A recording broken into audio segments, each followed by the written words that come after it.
Did you know America's first major financial scam started with a man washing dishes for pennies? Charles Ponzi arrived from Italy in 1903 with just $2.50 in his pocket.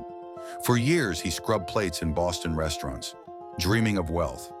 Then in 1919, he discovered postal reply coupons could theoretically generate 400% profits through currency exchange. But Ponzi realized something even better.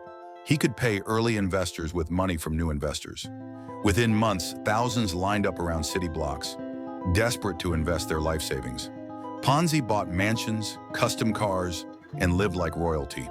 His company promised 50% returns in just 45 days.